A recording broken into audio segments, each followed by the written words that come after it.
Okay, so this is the baby's room.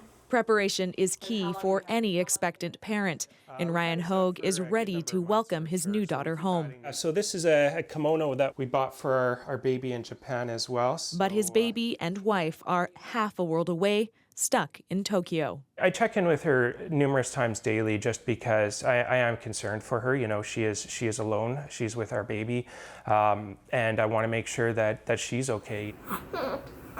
The couple traveled to Japan in May to meet their daughter, whose image they are protecting. Within a month, they were expecting to get a visa and return home. This panda is a gift from her loving grandparents. Instead, they were told the Canadian government had temporarily suspended visas for infants coming from Japan. It got to the point late last week where she called me crying and sort of saying, I don't understand why the government is doing this to us.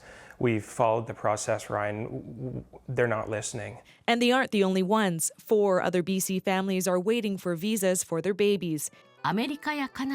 Each has been working with a Japanese adoption agency called Baby Life, which has been matching Canadian parents with infants for nearly a decade. So why did it work 200 times before, and now in these 5 cases it's a problem? This immigration lawyer says the move follows a decision made by the U.S. to restrict Japanese adoptions.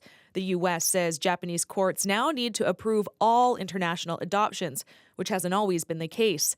Immigration Canada says it's trying to clarify what is going on and that it's treating this issue as a priority.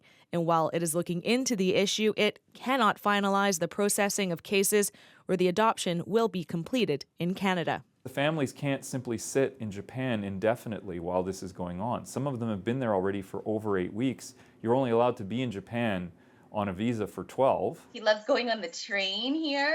Marcy Nestman and her partner are still in Tokyo with their son. They have been struggling with the emotional and financial strain.